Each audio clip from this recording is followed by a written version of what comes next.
Halo teman-teman, jumpa lagi nih di podcast kita Mmm. tercinta bersama IWPI, Ikatan Wajib Pajak Indonesia. Halo Pak Rinto, masih semangat terus hari ini Pak? Selalu semangat Mas Aman. Oke, luar biasa ya.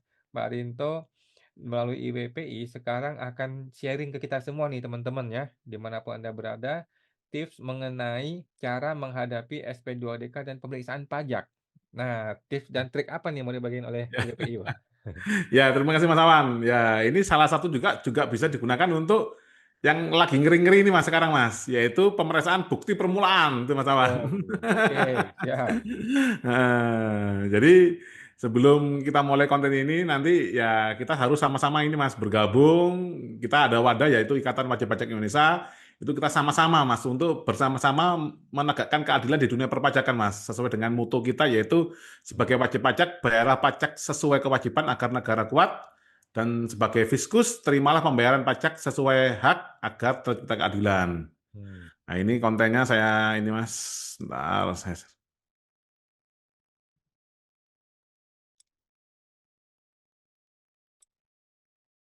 Nah, ini lihat Mas ya. Yes. Nah, nah ini Mas, tips hadapi SP2DK dan pemeriksaan pajak Mas, termasuk pemeriksaan pajak bukti permulaan Mas. Tetap tenang, tetap bermartabat. Nah ini, Oke. ini mudah-mudahan menjadi inspirasi bagi teman-teman wajib pajak di seluruh Indonesia Mas Awan. Hmm. Nah, yang pertama ingat ya, rakyat adalah pemilik kedaulatan, bukan objek pemeriksaan. Ya, ini yang perlu Hmm. diingat, Mas. Nah, dalam sistem ketatanegaraan yang ideal, rakyat seharusnya berada di puncak hierarki kekuasaan. Nah, ini saya Hmm. tunjukkan dulu, Mas ya. Nah, ini saya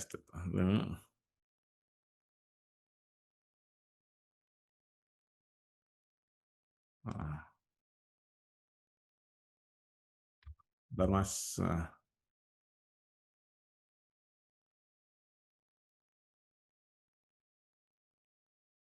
Nah, ini Mas. Hmm. Jadi ini kita dibantu dari ini Mas ya, teman-teman sekolah negarawan Mas Awan. Ini Hmm. adalah struktur ketatanegaraan kita yang baru nantinya Mas.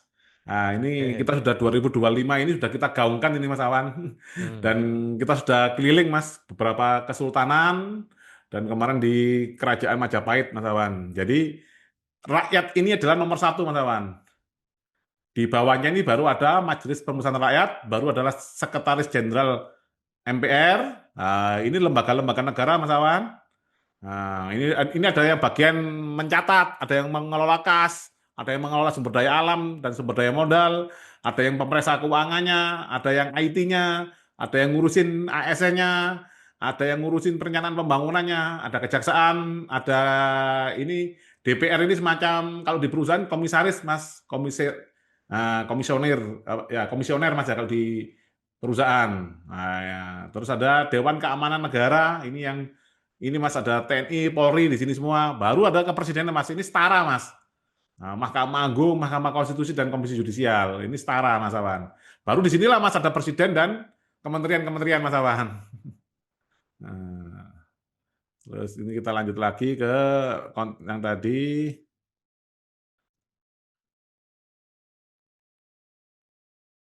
Nah, jadi rakyat adalah pemilik kedaulatan Mas Awan.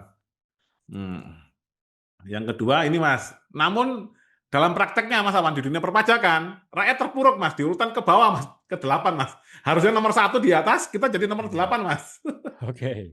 Ya, ini di bawah siapa Mas? Di bawah Presiden, Menteri Keuangan, Dirjen Pajak, Kepala Kanwil, Kepala KPP Madya, Kepala KPP pertama, baru pemeriksa pajak, baru wajib pajak atau rakyat Mas Awan. Di sini posisi kita Mas, yang seharusnya kita itu adalah di nomor 1 Mas, kita Hmm. jadi nomor 8 Mas. Oke. Nah, IWPI menyuarakan restorasi posisi rakyat sebagai subjek utama, bukan objek tekanan. Hmm.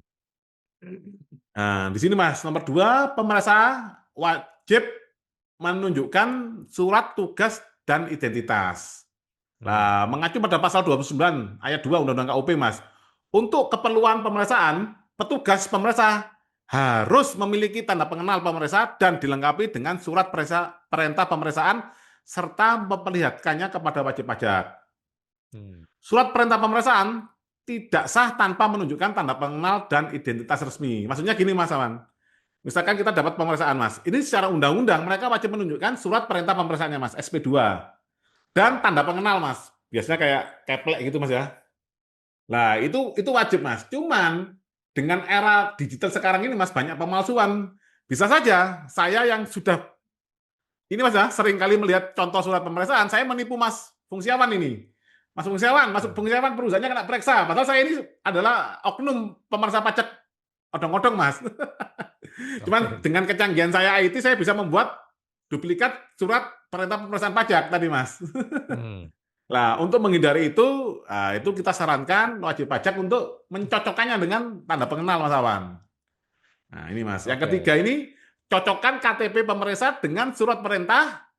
Nah, mintalah KTP asli pemeriksa. Jadi, karena di KTP asli, Mas, kan ada juga fotonya, Mas. Sama nggak dengan Hmm. foto di tanda pengenal?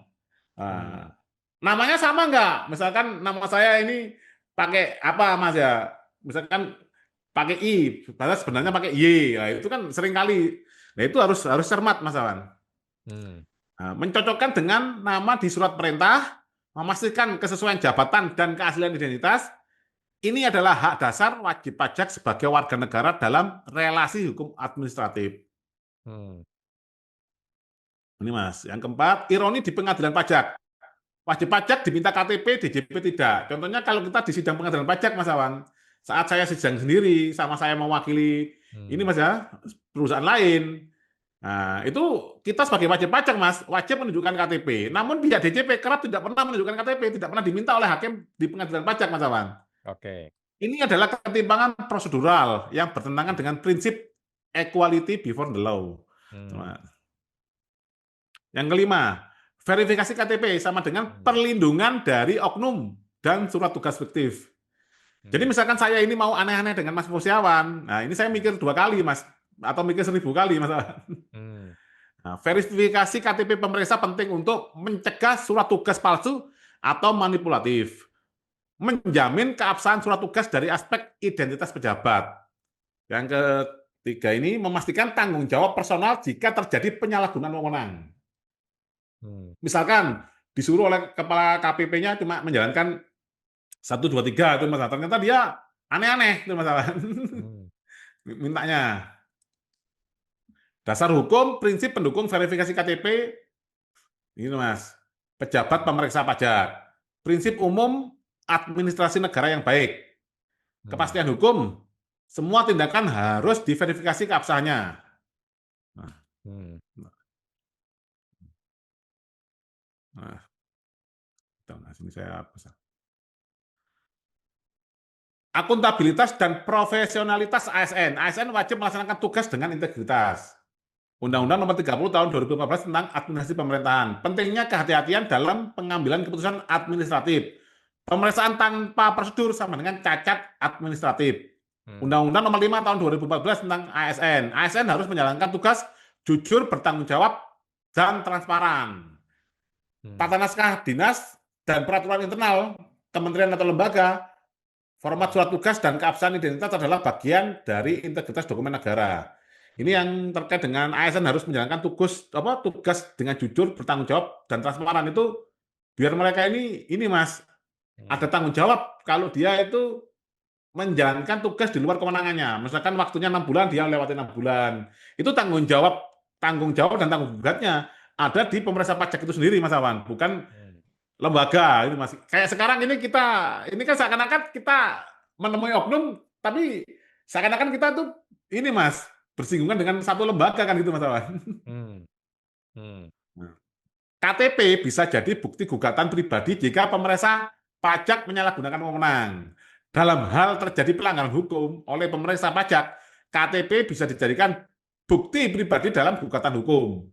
Hmm. Pemeriksa yang melampaui wewenang bisa dimintai pertanggungjawaban secara individu, gitu teman. Kan otomatis kan peraturannya dari Kementerian Keuangan ngomong 6 bulan, pemeriksa pajak lewati 6 bulan, berarti kan dia menjalankan tugas bukan dari Kementerian Keuangan, Mas, dia individu, Mas. Hmm. Nah, tujuannya KTP ini misalkan kita ini bisa langsung menggugat secara pribadi, Mas Awan. Hmm. Yang Mhm, selanjutnya IWPI tegaskan, rakyat boleh cek dan minta KTP pemeriksa. Itu hak, bukan ancaman. Rakyat mmm, tidak perlu takut atau ragu untuk meminta surat tugas, KTP, dan kartu tanda pengenal, dan KTP oke, asli pemeriksa. Ini adalah langkah perlindungan diri dari oknum, sekaligus upaya mengembalikan martabat rakyat dalam sistem hukum perpajakan. oke, Nah, jadi seperti itu Mas Awan, konten kita mhm, kali ini. mmm, oke. Jadi yang paling penting adalah kita bisa memverifikasi dahulu nih, orang ini siapa, KTP-nya mana, supaya kita tahu ini dia siapa, mungkin ada di mana, supaya jangan Ya. sampai kabur seperti saudara Surya Utomo di pengadilan ya. Iya, seperti itu Mas Awan. Ini kan konten ini juga terinspirasi dari kontennya Mas Bung Siawan yang kemarin di sidang beliau tidak hadir itu loh Mas. Ya, tidak hadir dengan alasan alamat sudah ganti gitu ya. Iya, betul Mas Awan. Oke. Baik, siap. Terima kasih Pak Rinto ya, melalui IWPI, teman-teman segera ya kalau memang ada pemeriksaan SP2DK segera mintakan KTP dari si, lawan Anda, yaitu pemeriksa pajak ataupun di sidang pengadilan pajak juga sama ya, karena suatu hari bisa aja KTP itu kita gunakan untuk gugatan hukum di pengadilan negeri yang lain. Ya, terus ini Mas Awan, nanti kan setelah konten ini juga nanti kami dan tim akan membuatkan semacam surat edaran Mas Awan bagi yang khusus anggota IWPI. Jadi Hmm, dia punya legal standing gitu loh Mas untuk meminta KTP tadi. Nah, hmm, jadi dia tinggal menunjukkan kartunya anggota IWPI beserta surat edaran dari saya nanti itu Mas Awan. Jadi kan minimal kepercayaan dari wajib pajak ini meningkat, teman-teman. hmm. Oke, siap. Baik, terima kasih Pak Rinto ya, IWP kita tunggu, kita nantikan, surat edaran terbaru dari IWPI. Sampai jumpa Pak, terima kasih Pak Rinto. Sama-sama, teman.